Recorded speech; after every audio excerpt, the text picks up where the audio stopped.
I know you love earning travel rewards and cash back, and that's why you're going to love Rakuten. With Rakuten, you can earn cash back on everything you need to book your dream trip, hotels, flights, rental cars, experiences, and more, while still booking through your favorite travel sites. And don't worry, cash back can be earned on top of earning the credit card points and the hotel and airline loyalty points that matter most to you, depending on how you make your booking. Plus, with Rakuten, you can also earn cash back on groceries and other purchases like electronics, pet supplies, and more. And the best part, you can join today for free and start earning cash back on top of your travel rewards. Go to Rakuten.com or get the app. That's Rakuten, Rakuten. Rakuten, the most rewarding way to shop.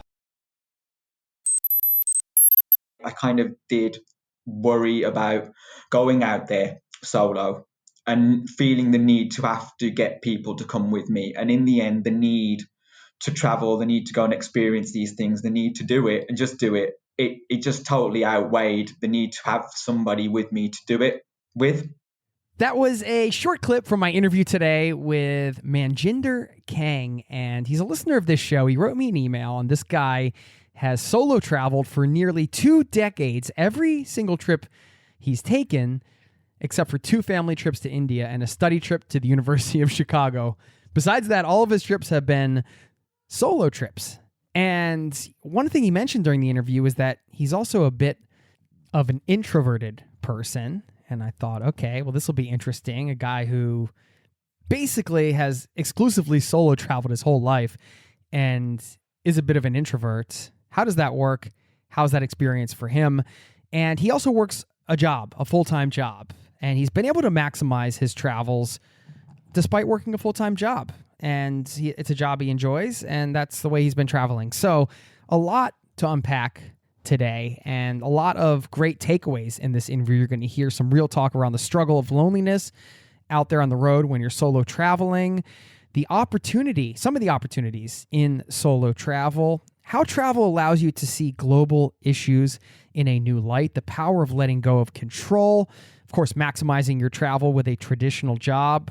Manny's been to 37 countries now, and he shares some advice on how to do that. We talk destinations, and we talk about keeping the spontaneity on a shorter trip. You know, when you have a full-time job, you can't go traveling for months on end, generally speaking.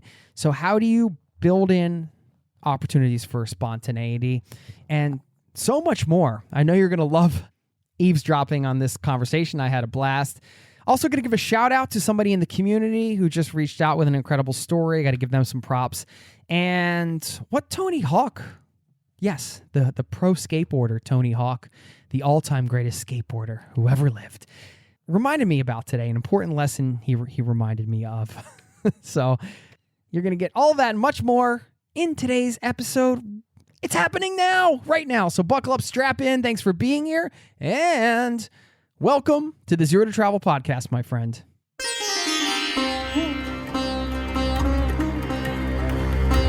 You're listening to the Zero to Travel podcast, where we explore exciting travel-based work, lifestyle, and business opportunities, helping you to achieve your wildest travel dreams.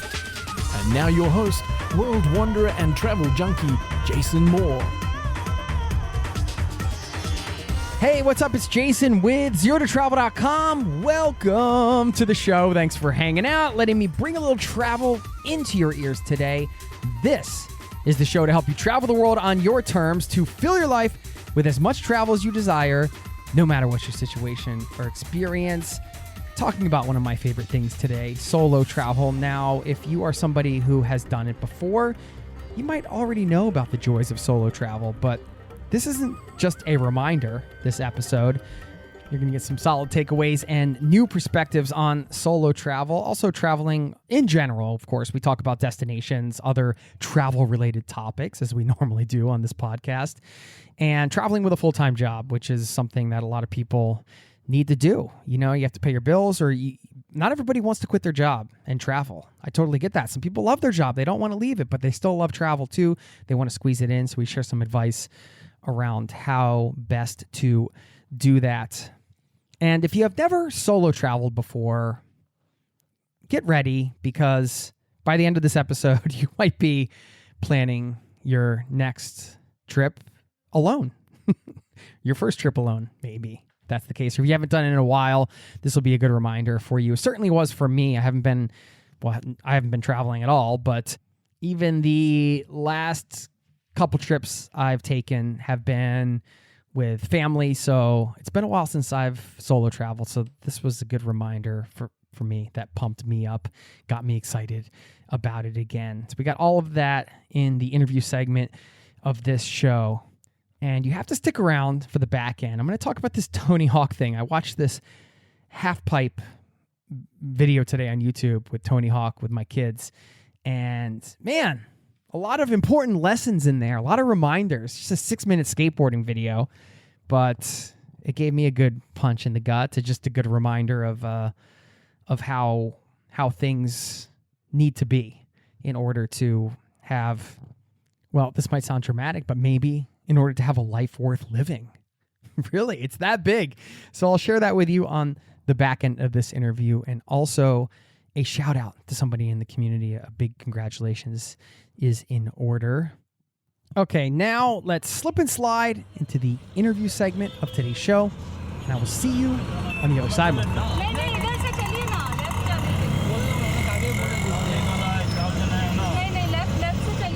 I got an email, I guess a couple weeks ago now, from my guest today, who was espousing the joys of solo travel, which we're going to talk about today, and so much more. I don't want to give a long introduction because I just want to have a conversation with you. So, Manjinder Kang, welcome to the Zero to Travel podcast, my friend.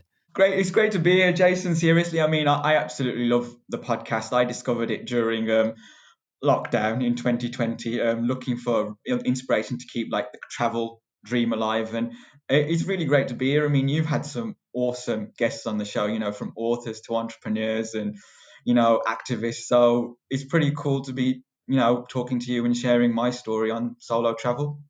Oh, it's great, man. And I know you said I can just call you Manny. That's what your, I guess your friends call you, or that's your name for sure. You told me in the email, Manny is Spanish for peanut. Yeah, or the Norse god of the moon. Yeah, that's correct. I learned about it being the Spanish for peanut when I was obviously on my travels, most recently, and a couple of people, and they actually still WhatsApp me now saying that, they say hi Manny, and then they'll put in brackets peanut.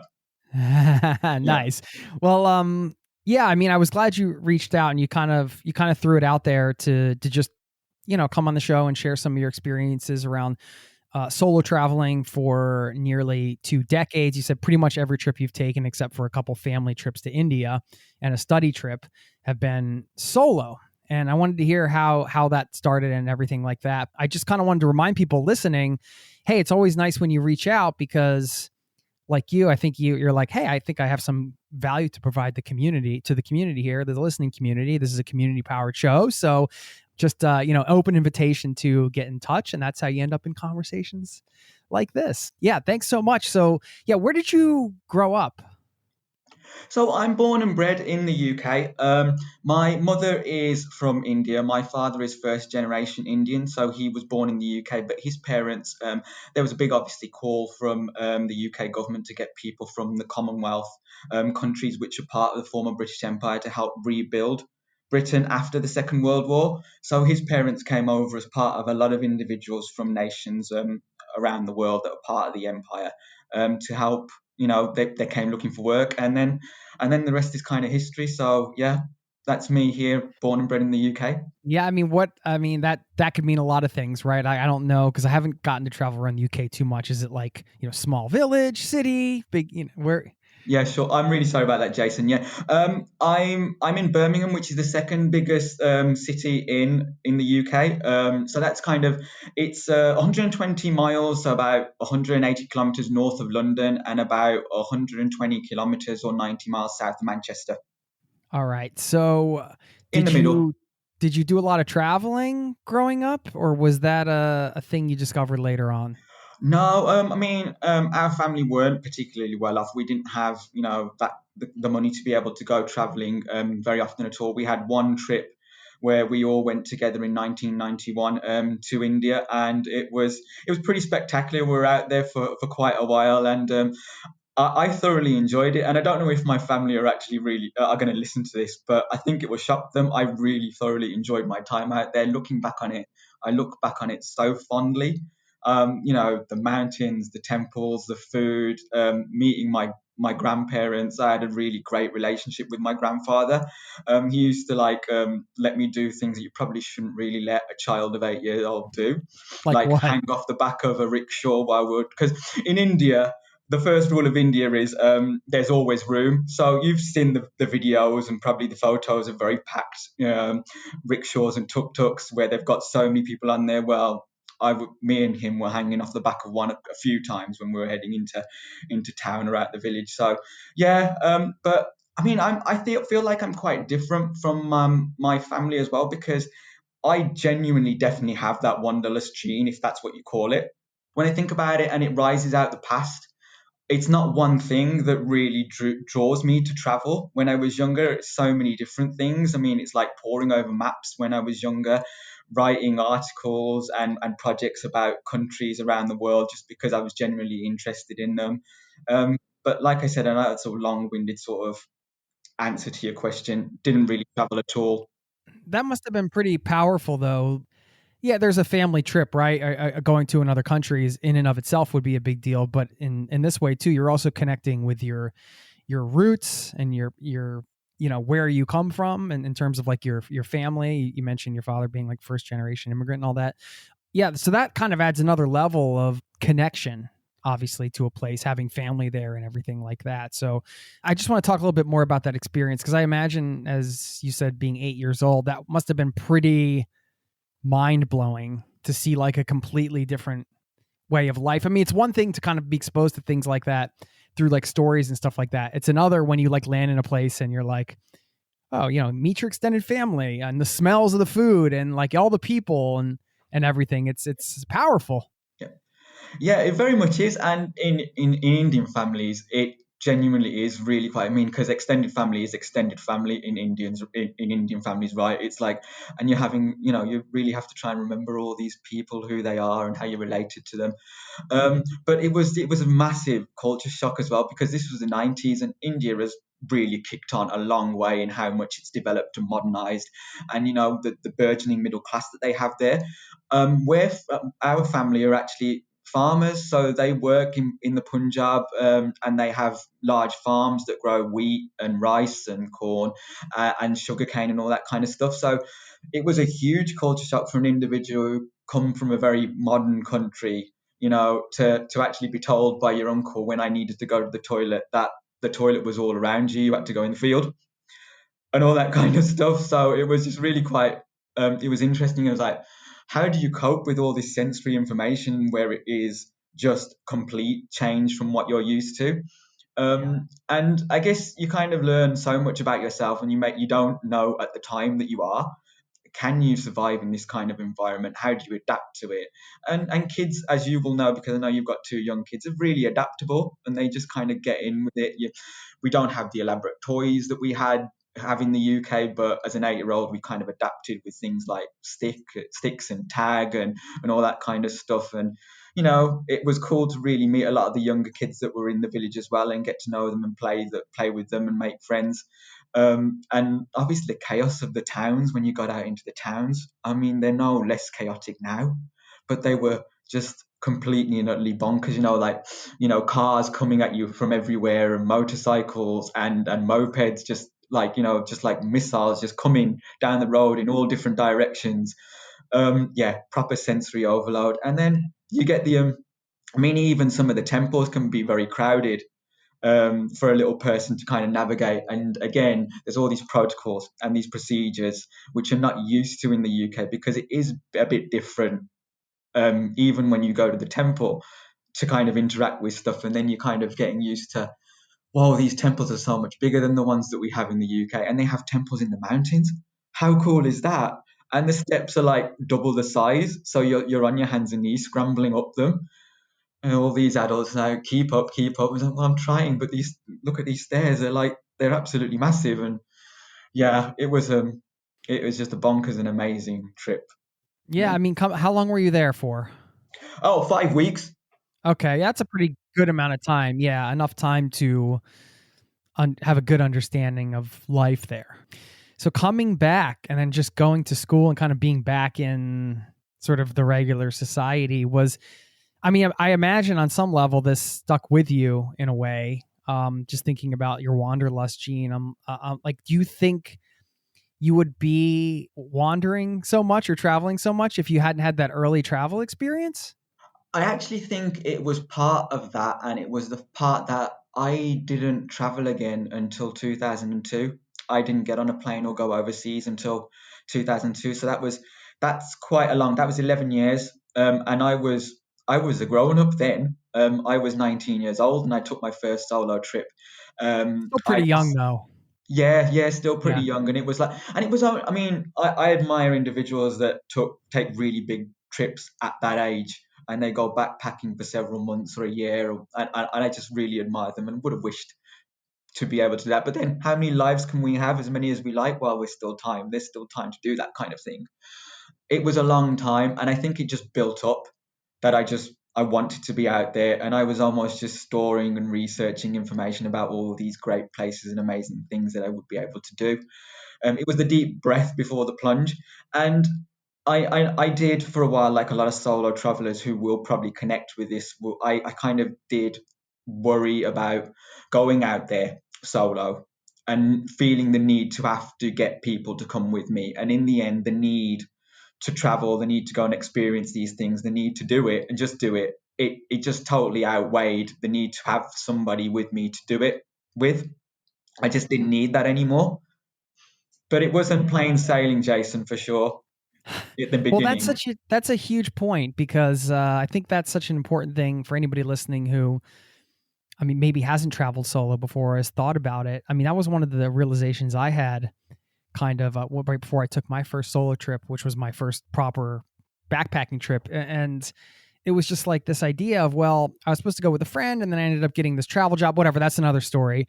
I was just like, if I just wait for somebody to go with, I might never do this. So in that way, it's so empowering because when you get into solo traveling or you just accept like it's a thing that you can do and you start to go do it, it's just the world's so open because you don't feel like you have to wait on anybody, right? For sure. I mean, I think you had a guest on in your archives of your podcast who talked about his kind of need for solo adventure, and he said that he constantly oscillates between the need for solitude and the need to be around people, and I really kind of connected and related to that kind of statement. You're right, and you say all the time on your podcast at the end, if not now, when? I think that was my when moment. That it was literally like, I'm gonna do this. It's only a week, and it's an amazing place I'm going to. I went to Italy, by the way, for my first solo trip. There's so much to see and do and to experience. So it's just gonna be okay. And like I said, I kind of teased. Spoiler alert: it wasn't plain sailing in the beginning. I did struggle with the loneliness at the beginning, and even when my second time I went traveling solo was actually a lot sooner after that. I went to Denmark and Sweden for a week in the deep midwinter. It was minus 12 in Copenhagen, and it was like minus 20 in Stockholm. So I kind of I took but then again, I did marvel at the trains, how they were still able to move in all that snow and ice. That would never happen over here. But yeah, and I still struggled with the loneliness there as well. It was only until third time lucky, my third trip in 2003, where I just everything clicked into place, and it was just extraordinary, and it was amazing. We'll get back to the interview in just a moment. I know you love earning travel rewards and cash back, and that's why you're going to love Rakuten. With Rakuten, you can earn cash back on everything you need to book your dream trip, hotels, flights, rental cars, experiences, and more, while still booking through your favorite travel sites. And don't worry, cash back can be earned on top of earning the credit card points and the hotel and airline loyalty points that matter most to you, depending on how you make your booking. Plus, with Rakuten, you can also earn cash back on groceries and other purchases like electronics, pet supplies, and more. And the best part, you can join today for free and start earning cash back on top of your travel rewards. Go to Rakuten.com or get the app. That's Rakuten, Rakuten. Rakuten, the most rewarding way to shop. Now, back to the show. In some ways, isn't struggling with loneliness part of the experience that you want to have in some ways? Like, not that it's easy or that it's something to be excited about, but I mean, anything that's worthwhile brings struggles with it at some point, right? I mean, if you travel long term, as a couple or with a friend or whatever, you'll have different maybe kinds of struggles, right? But I think the uncertainty of traveling on your own, where you don't have that other sort of security blanket, I guess, of a person or somebody that can take the duties for you if you're just exhausted and tired of figuring out, how do I get the bus here and what do I do next? And, you have to, all the decisions are on you, right? Would you have even gotten to the bliss of the third trip if you didn't go through those first couple trips in the first place? It goes back to what I said earlier: is the need to travel, the desire, the want, the drive, just outweighs. You're just like, I'm going to power through this no matter what. Yeah. And then only in one of my most recent trips did another solo traveler, say to me, "You're traveling solo, you're never really solo." And it's kind of true. You do end up meeting people. And when I went to Germany and the Czech Republic, like I said, everything just clicked. I met amazing individuals there at summer. I'm really a bit of a history nerd, and I love history and culture. So there's just so much in that region of the world to kind of just immerse yourself in. I didn't even notice that there was nobody else there with me. And I think I flipped the mentality around it too. I kind of started saying to myself, well, this is my joy and this is my pleasure. This is all the stuff that I'm getting to experience, and I don't have to share it with anybody. These are my stories that I'm kind right. of Instead of saying like, I don't get to share this with anybody, you're like, I don't have to share this with anybody. Yeah. Right. Yeah. And I've kind of stuck with that mantra ever since. I'm just so lucky to be able to be in that place, in that moment, in that time, experiencing that, and being able to kind of have that story to look back on. I think there's a quote from Musashi Miyamoto, who was a philosopher and also a Ronin in Japan. He said that everything, beginning is difficult, but in the end, everything is always difficult to start. You've got to kind of just make that approach and just kind of commit to it. And you will see the sunrise at the other end of it.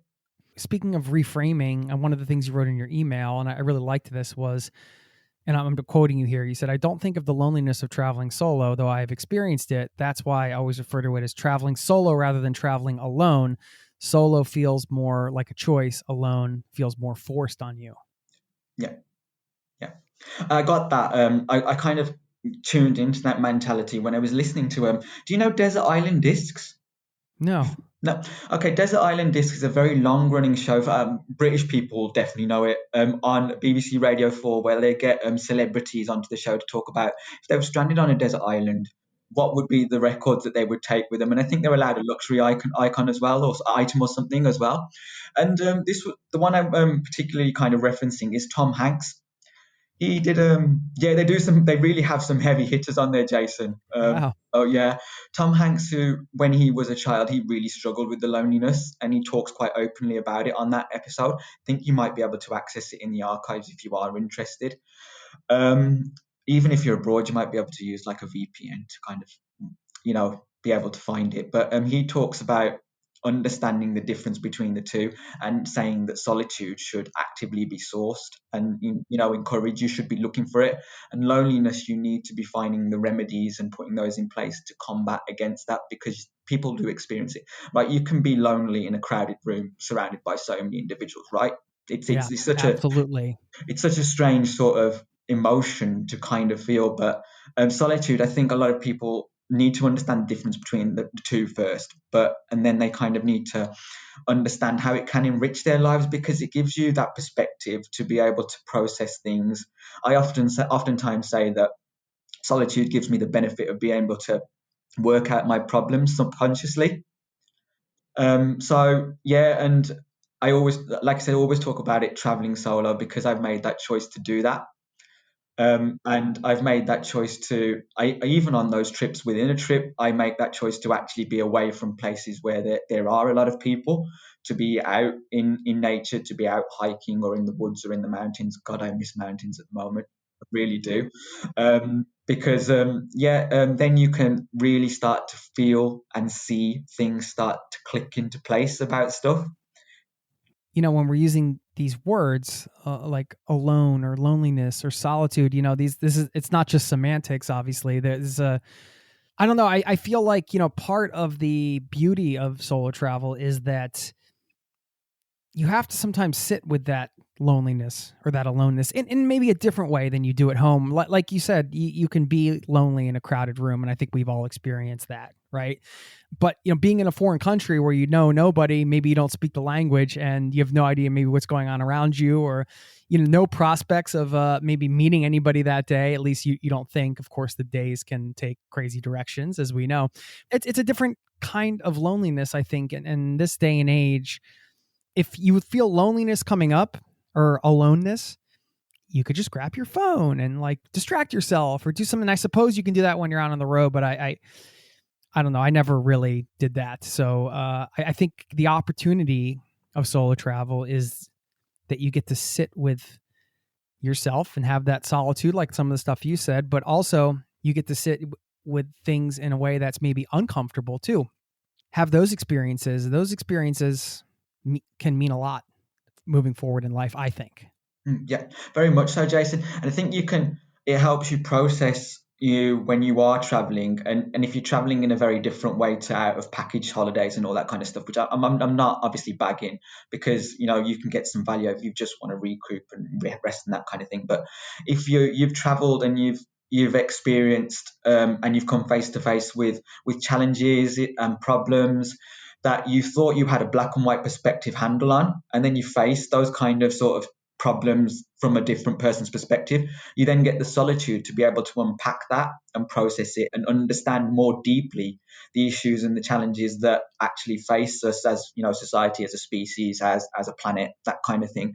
I think I'm kind of leading on to like a point in terms of I experienced that when I was on a hiking trip in Guatemala.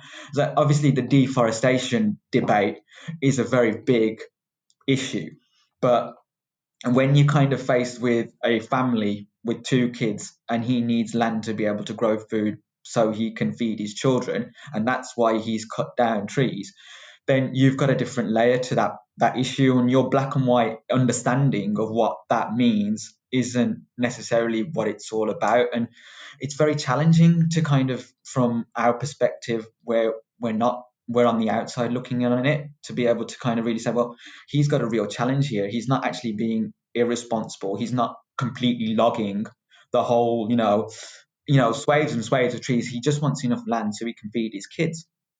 Yeah, and of course, you don't have to have kids either to know that if you're staring at your hungry child, you want to feed them and you'll find a way. What is the number one lesson you would say that solo traveling has taught you, or one of the top lessons?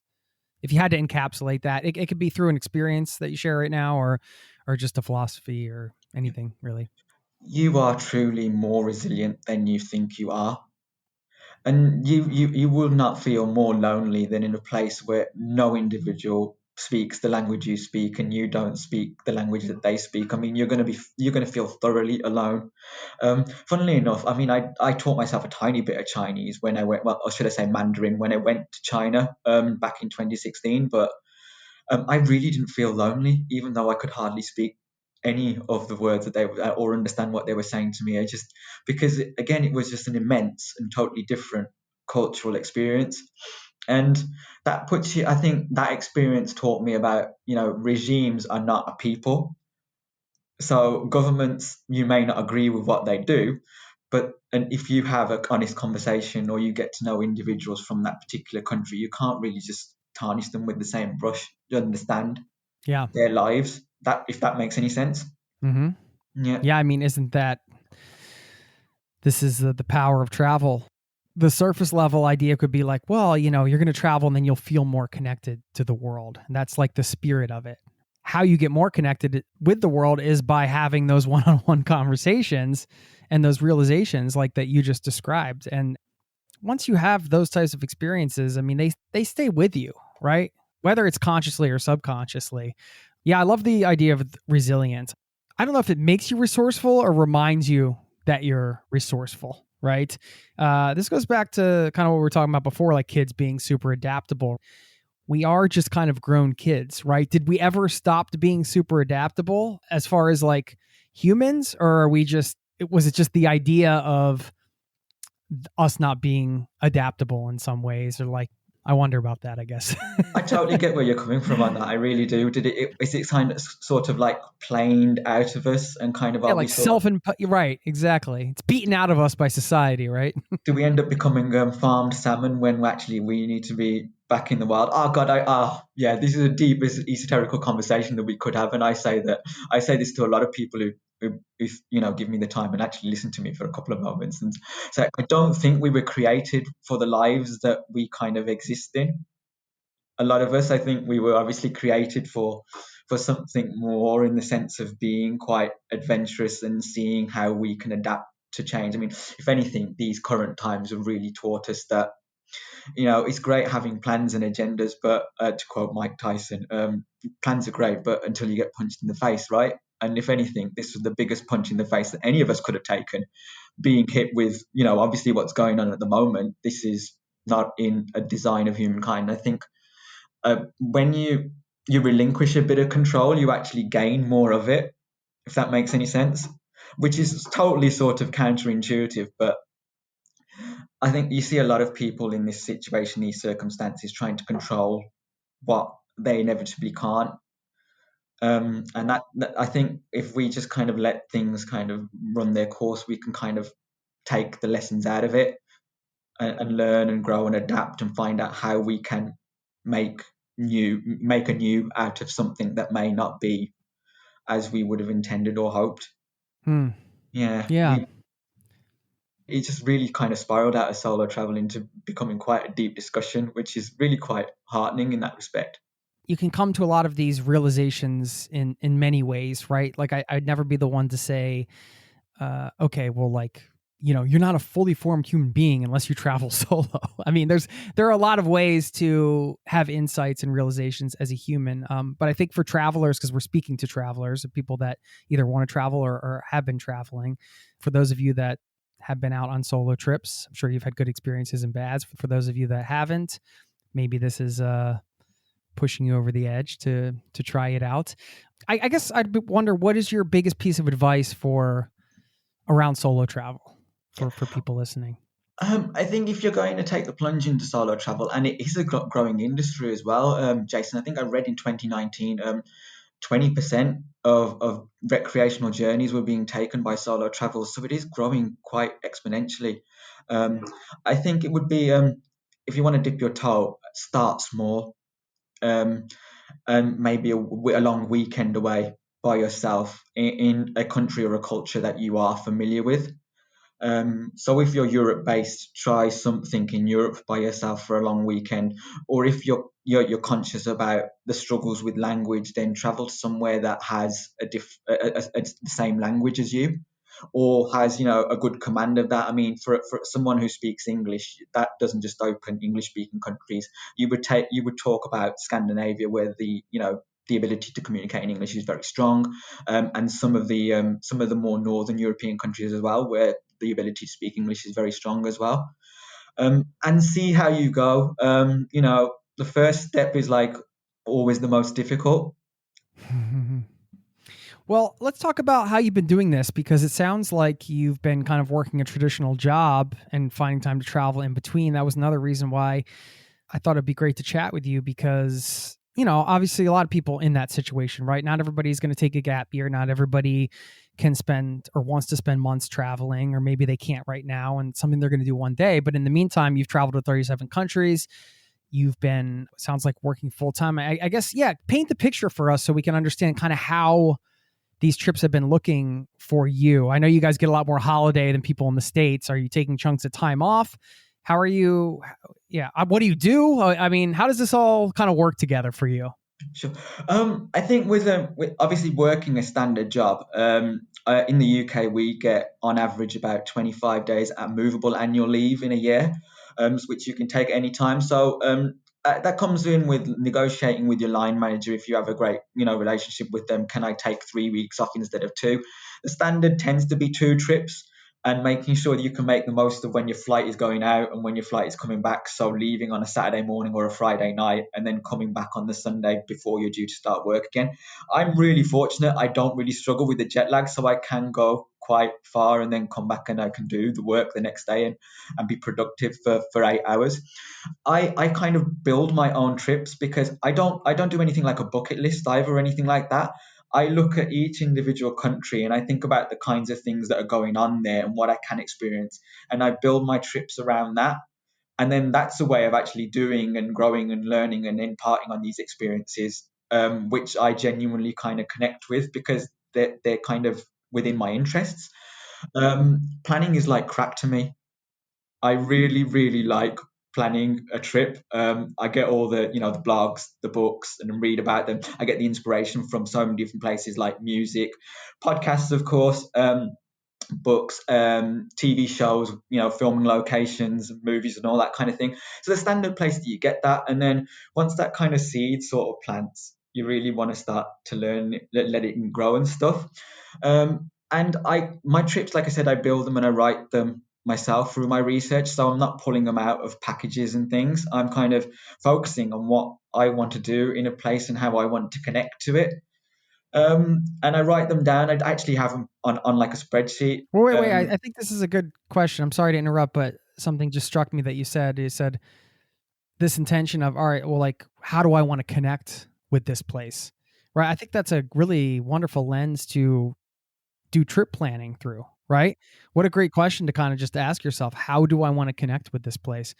Through that question, you could land in maybe some different spots than you would have originally thought. I mean, I don't know. Is that a main focus for you when you're planning these trips? And what does that mean? Like, just describe that a little bit. I'd like to hear like an example, maybe. Yeah, very much so. So, for example, travel to Thailand. You could have done the bog standard traveling experience in Thailand and spent a lot of time on beaches. I mean, I'm kind of done with the beach after half a day. I love them and I love being by the sea and all that kind of stuff, but it's not really sort of my main kind of aim. I like to be varying the kind of experiences I had. But one of the ways I really wanted to connect with Thailand was through its food.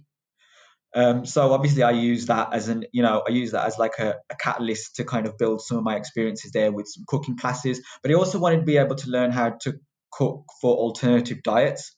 So I did a specific vegetarian and vegan cooking class as well. So I could share that with other individuals. So that's one way. And there's other things that like hiking trips to be able to actually sort of encounter nature and the wilderness, but to bring you deeper within to the landscape that takes you to places that weren't really on your radar. So I'll go back to Guatemala again. I kind of did a 3-day hike there through the backcountry of Guatemala, and it helped me to complete a leg of my itinerary without using any kind of vehicle or transport. We did it on foot, but I was encountering villages and experiences and local people that I wouldn't have if I was just bussing through. Yeah, it's. I think that's just a great question to ask yourself. How do I want to connect with this place? As it can maybe make you look at your trip planning a little bit differently. And I know that can be at the core of a lot of trip planning, but I think there's a little bit of a different intention behind that. That's a little more. I don't know. It's nice. It feels good to me. And the other thing on that, Jason, is that you kind of you're building a trip that's bespoke to you. It's your trip. It's your experiences. And because it's your time at the end of the day, no amount of money ever bought a second of time. So use it to kind of fuel what your passions and your desires are. Yeah. Well, I have a couple questions because you sound like you said the trip planning, to use your exact quote, something like it's like crack to me. But how do you leave room for flexibility? If are you one of the, if you're the type that like really likes to plan a lot, I don't know if you are that, or you just enjoy sort of the overall planning without actually dialing in the logistics. But how do you leave room for spontaneity? Yeah. I would, for example, I build my trips so that I actually do have that time there. I'm not building like I'm going to visit this museum. I'm going to visit this kind of. I'm going to specifically do this. I'm going to be in a specific town, or city, because I've liked the things that I'm reading and I'm seeing. I like the vibe that I'm getting from there, and I'm going to kind of start to experience that place. So I understand that that's the place I want to be, and the spontaneity comes from talking to local people while I'm out there. What are the great restaurants to check? What's off the beaten path? Where's somewhere that a traveller wouldn't normally go if they were coming here near on a flying by visit? What else is worth Great looking? power questions there. Yeah. And I kind of talk to the people in like the hostels. I talk to people in the local cafes or in the tea shops and that kind of thing, and get them to kind of inform what I'm going to do in a place a bit more. There'll be a bit of like wanting to do the must see do things in that place, but I don't literally write in my plans that I'm definitely going to be doing this one thing unless it's something I absolutely have gravitated towards because it's part of the experience and the way I want to connect with a place. We'll get back to the interview in just a moment. Now, back to the show. So I sense that, through solo traveling, just from your experiences, you seem like a bit of a free spirit, but then also you come back to this structured 9-to-5 job type of situation. How do you do that? Yeah. How do you manage that? Yeah, that's why I really ultimately admire people like you, Jason, the entrepreneurs, because I think you have a higher level of risk aversion than I do. I don't know. Don't get carried away here. It's all pretty uncomfortable, I must say. But yeah, and I think get comfortable with being uncomfortable should be yeah, like the tagline for life at the moment. solo travel will do that, right? Very much so. And I think you did sort of hit on something which is a bit of part of my personality. I'm a free spirit because I will do some real wild and wacky things while I'm out on my travels. I have bungee jumped. I have done the whole whitewater rafting down the highest commercially rafted waterfall in the world in New Zealand. And that's like, yeah, that was a 7-meter drop. The whole raft vanished. Yeah. Oh, I mean, because I've seen the man. pictures afterwards, Jason, the whole raft has just gone straight That's into the plunge pool. crazy. You can't see it. Yeah, that's Water pretty everywhere. insane. Yeah. Yeah. So I've done canyoning and I do all those things again. Canyoning that was like down a 40-meter high waterfall. That was the big, we did 7 different waterfalls and that was the highest. And that was like, how do you negotiate that? So yeah, to come back to your question, I don't know. It is a bit like a drug, right? Isn't it? Traveling. It is very addictive.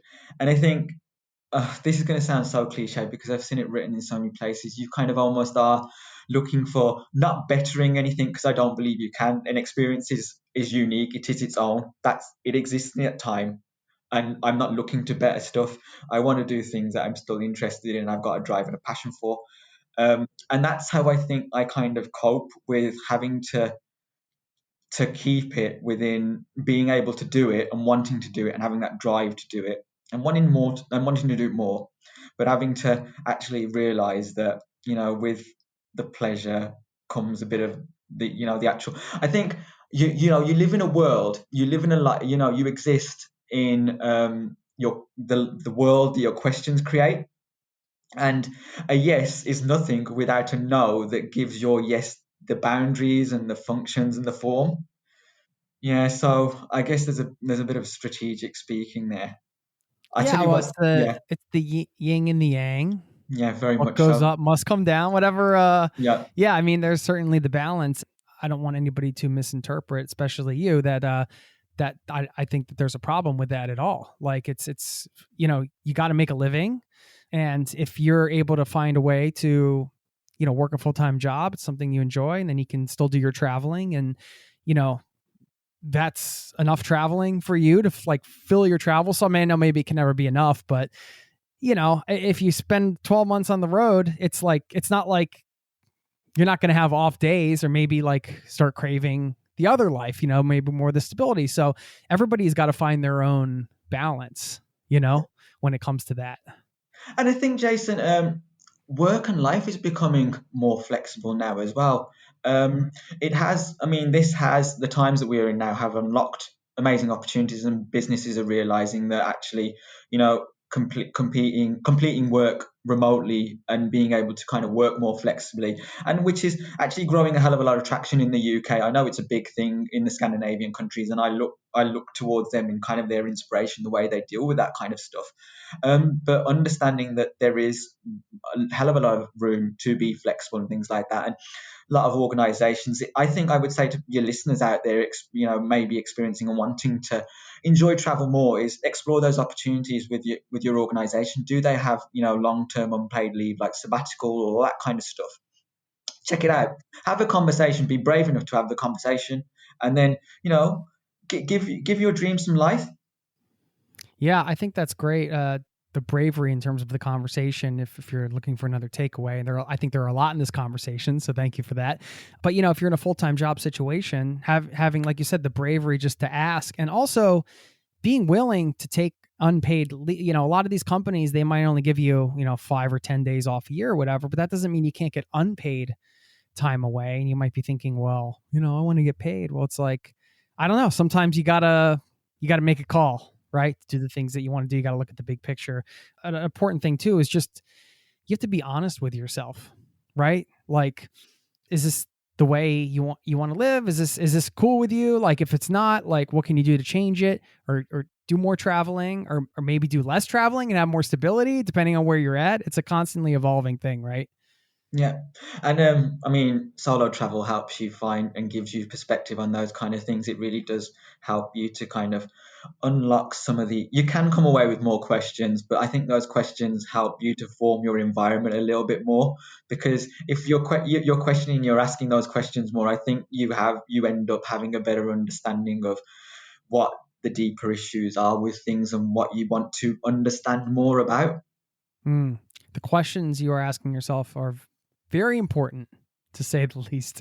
The inner dialogue and what types of questions you're using to inform your reality in some ways. One of the things you mentioned is that you have used travel to achieve a lot of different things. You said you've run marathons in 4 different countries. You've gotten involved in courses. You mentioned the cooking course and things like that in Thailand. I just wanted you to speak a little bit on using travel for, I don't know if you'd call that self-development or just this pursuit of learning, or just talk about your thoughts around that. Yeah, I think first and foremost, using it as a vehicle to experience places in a different way, using it as a vehicle to kind of just align your passions with, other passions, so that you're almost getting a double hit. Although I would argue that I'm not really passionate about running. It's a means to an end, because it is very uncomfortable. And I only really run so I can eat, because, I tend to be quite a hungry individual. Those who know me know I love my food. But that self-development is really, really important, because I think as a solo traveler, you do it's happening and it's baked in when you're traveling solo anyway, that self-development. But you get to understand those perspectives about a culture, and you get a deeper connection with them, and then you get to take something away which you can then share with individuals when you get back home, and bring back with you a piece of that culture for them to experience. Because not everybody is as fortunate as an individual, certainly not as fortunate as me, to be able to have been able to experience all these things and do that kind of stuff. Or they may not have the drive to want to do that. They may, travel's probably not, they don't have that wanderlust gene. It's not really something they're that interested in, but they're keen to hear more about it and experience it through a different way. Yeah. Well, you mentioned your trips being around 3 weeks, right? If we were going to take sort of the average, which I think is you can do and see a lot in 3 weeks, right? You can really experience a place. I wanted to just get into some destination talk as I rub my hands excitedly. What are some of the better destinations that you found for solo travel? Yeah, just fire away. Yeah, sure. I think there's a destination that I always mention, because I think it kind of slides under the radar of Thailand, and that's Malaysia. I think Malaysia as a destination is consistently under kind of sort of estimated. It's a brilliant place with such a variety of experiences for individuals to kind of connect with. English is widely spoken there as well. And because Malaysia is just amazing, because it's not only got those experiences for those adventurous types out there. If you want to go hiking, you want to explore primordial jungles, which are as old as the earth, as old as time. You want to go hiking mountains. You want maybe more refined experiences. You can through tea and tea plantations and go hiking in those places. The food's absolutely amazing, because it has 3 key cultures that are at the confluence of Malaysia. You have the Malay people, you have the Indian and the Chinese. They all kind of create this melting pot of cultures, which is just so dynamic and interesting. It's a really great place to go and experience. If you're feeling a little bit more adventurous, God, I don't even know if I want to share some of these, because Come on. there's a quote that I love from Oscar Wilde, which I'm going to kind of read out. I said, just bear with me a second. It seems to be the one thing that can make modern life mysterious or marvelous to us. The commonest thing is delightful if one only hides it. When I leave town now, I never tell people where I'm going. If I did, I would lose all my pleasure. It's a silly habit, I dare say, but somehow it seems to bring a great deal of romance into one's life. I absolutely love that quote, and I really do believe in it. So sometimes I'm really I kind of love these places. Do I really want people going there? I think one or two people can kind of relate to that. But anyway, the next place I'm going to say is if But you are just in a between you, just between you and I here, you can. so Go the ahead. next place I'm really kind of going to sing praises about is Guatemala. It blew my mind, and if you really are adventurous, and it's cheap as well to go there, just like Malaysia's quite cheap to go there. Guatemala is just such an amazing place with a depth that I think you really, really need to go there and understand. I mean, it has thousands and thousands of years of history in terms of the Mayan people. It has an interesting sort of recent history with obviously the socialist element to it, and the governments, and things like narco trafficking and all that kind of stuff. So it has that interesting sort of perspective for recent history as well. Yeah. Great coffee, the most amazing Oh. coffee.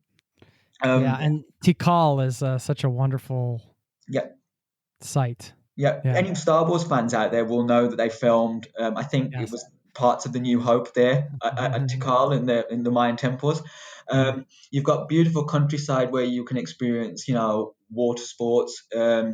And they've got a really, really vibrant cultural town, which looks like it should have been in a Bond movie in Antigua. Antigua's just amazing. You've got active volcanoes. So you can go and hike and view active volcanoes as they're spurting out, like I did when I was there. And it really has a great and underestimated food scene as well. The food's really, really good there, as you would expect in Central America. I think something closer to home for our European sort of listeners would probably be Central Europe mainly, particularly Austria, because they have really, really vibrant cultural scene, amazing cakes and bakes. I really like my cake.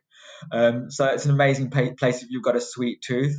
Musically, it's astounding because of how rich the classical music scene is there.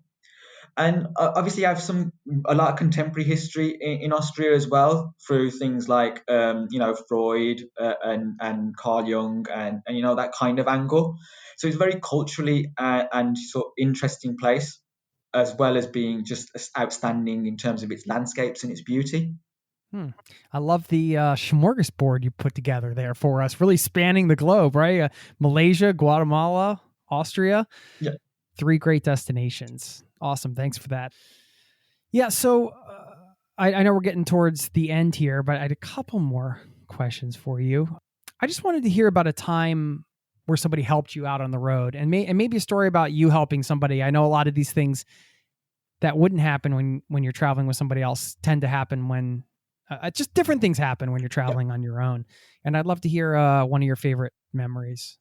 Yeah, sure. Oh God, there's so many. I think when somebody's really helped me out on the road, I was utterly lost in Beijing, looking for the place I was going to be staying. Hadn't got a clue. I'd spoken to so many individuals through language translation apps, which were always not really sort of as good as they say they're going to be. I'm trying to figure out where the place I was going to be staying, and I was like, it was an hour and a half still wandering these streets. Where the hell am I?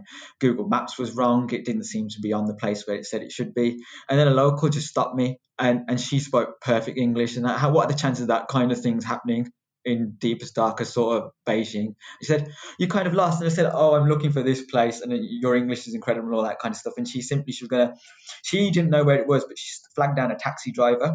And I think if some people have ever been to Beijing, the taxi drivers don't really know where they're going either. They're not great with their directions, but he literally said, "Oh, you don't have to get in the taxi. I don't have to take you. It literally is just walk straight, and then it's the first left." really for 10 minutes, walk straight and there's first left. So being just helped out of a bind in that way.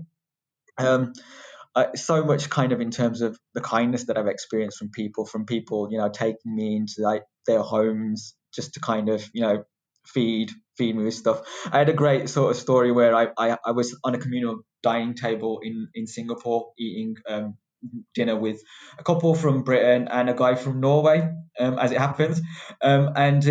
He was traveling out on literally the same flight back to Doha. I was flying through Doha. And he said if we happen to meet in the airport, because he had access to first class lounge and all that kind of stuff, then I'll bring you in with me because I can bring a guest. I'm a frequent flyer. Anyway, I didn't think anything of it because I just thought it was one of those off the cuff things. And then I heard my name being called across, the sort of the concourse in Singapore airport, and I looked around and there was Thor. So thank you, even now if you're listening, Thor, for taking me into the Emerald Lounge of Singapore Changi Airport. Man, the Norway food for the win. Yeah, definitely Norway for the win. So, that's just come from a complete stranger that I happened to meet in a communal dining restaurant the night before we happened to be on the same flight.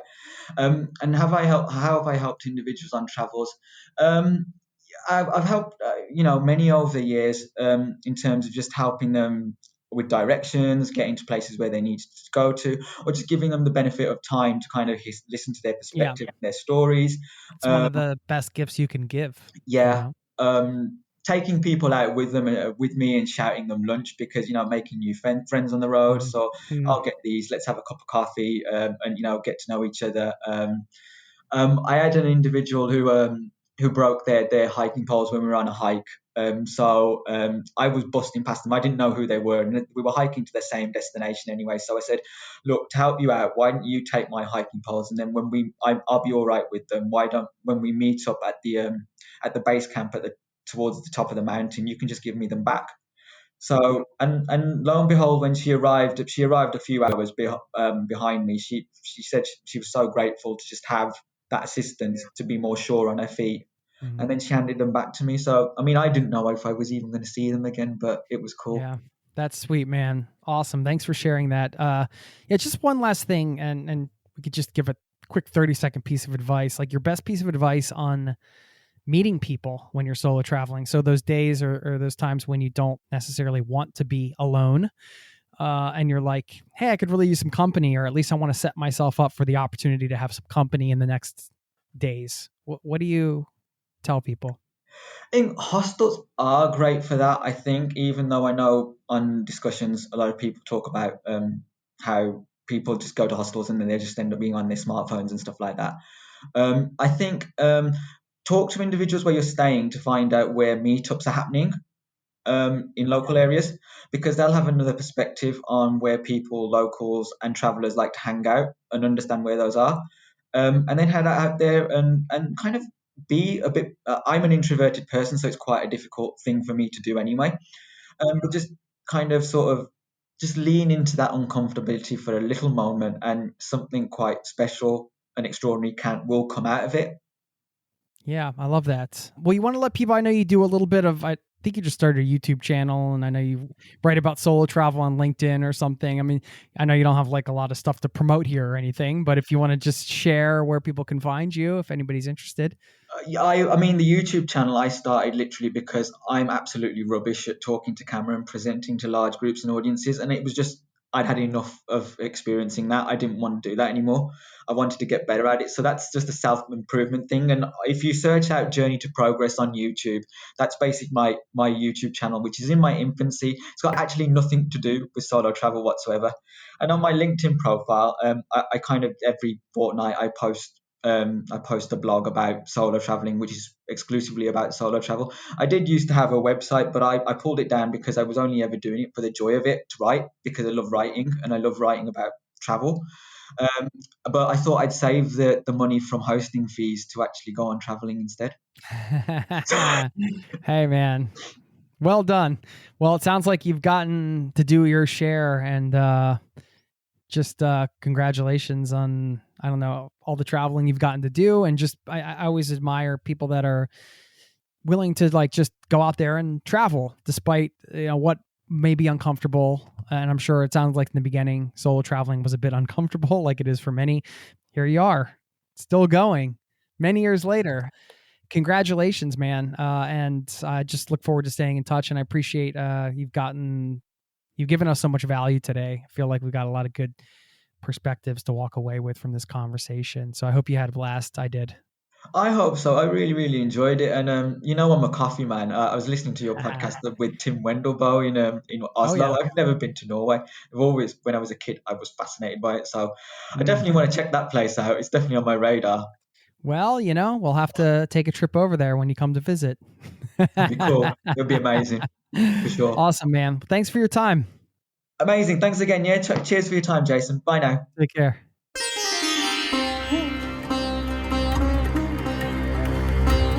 There you have it. My chat with Manny. A special thanks to him for stopping by, sharing his travel experience, giving me a little time to reminisce about my own solo travels. And hey, I'd love to hear from you too. What did you think of this show? Did this get you amped up to solo travel again if you've done it before? If you haven't done it before, are you kind of like, hey, I got to do this. I got to go for this.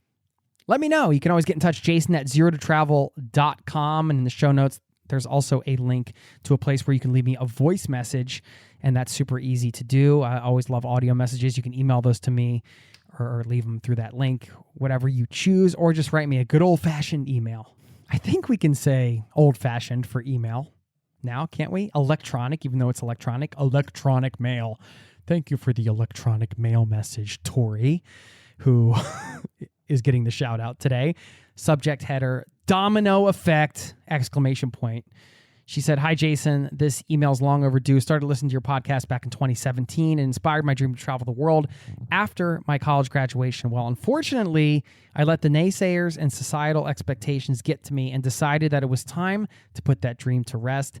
As sad as it is to say, I even made myself stop listening to your podcast because it reminded me of all the things I decided I couldn't do."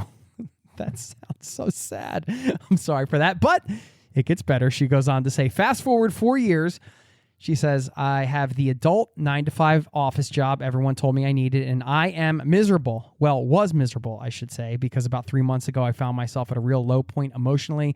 And as I sat at work and stared at my computer, I decided to revisit that one podcast that had inspired so much hope for me back in college, Zero to Travel. I probably spent a full week binging all the content I'd missed out on. Just like that, it became so clear to me what I needed to do, what I had always wanted to do, and that was go travel. As of a couple weeks ago, my boyfriend and I, he is coming to, got out of our apartment lease. We're moving in with his parents for a year to save money, then plan on traveling for around 6 months. Talk about sacrifices. There you go.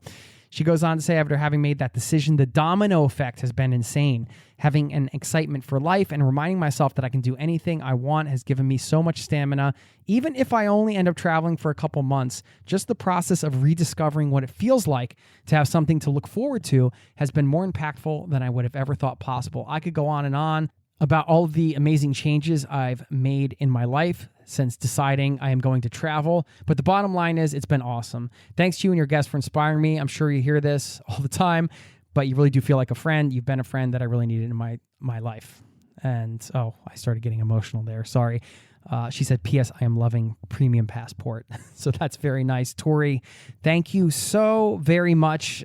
Well, yes, I don't get the chance to talk to everybody one-on-one, but it's I do feel like we all kindred spirits in some way here in this listening community, right? And Tori, so much about your story is inspiring to me because, listen, yes, I'm so glad the podcast played some kind of part. And to anybody out there that this show has helped, thank you for sharing that. It means so much. But the thing is, you still have to take the action, right? So you're the one that has to take control and make the changes. And you did that. You're moving in with your boyfriend's parents. You're saying, hey, I'm committing to this. And I love what you said just about how much has happened since you just chose travel. And I always think this is a very underestimated part of, we think about the trip and all of the grand adventures we're going to have and stuff, but just the simple choice of choosing travel, which for you here, if you love travel, this can be different things for different people, right? But if you have dreams of travel, if that's one of your big dreams, and then you choose it, it's more than just saying yes to travel. It's saying yes to yourself, your dreams, right? You're like, hey, my dreams are important. I'm saying yes to that. That's okay. I'm saying yes to something that I want, and I'm going to throw caution into the wind maybe, and to just go for it. And when you say yes to that, you're saying yes to so much more, I think, than just one specific dream. You're saying, you're giving yourself permission to chase your dreams. That's a big deal. And that's an important habit in and of itself.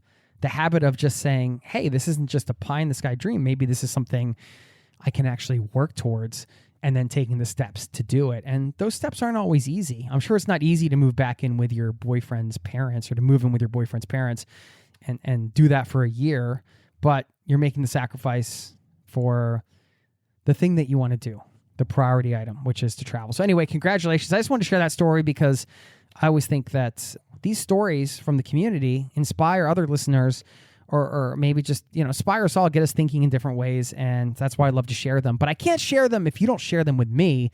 So please, again, reach out, jason@zerototravel.com. I'd love to hear from you all. Okay, a couple more things. This Tony Hawk deal is, this was a good reminder for me this morning. My daughter and I were looking at this New York Times book for the New York Times 36 Hours. They have this series that they spend 36 hours in a city, and they talk about the highlights and different things to do.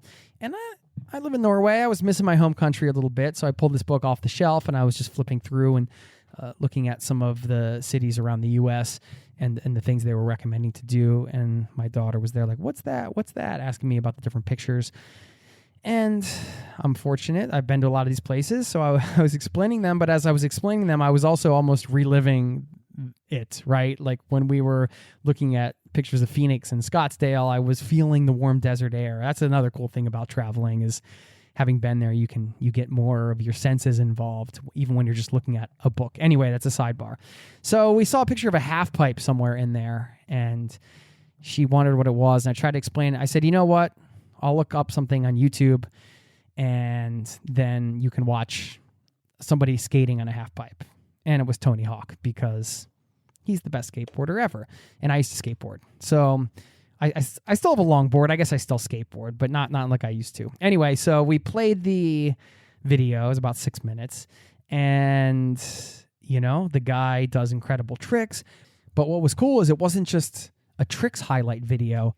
They would show in a lot of these clips the times that he tried and failed before he nailed the trick.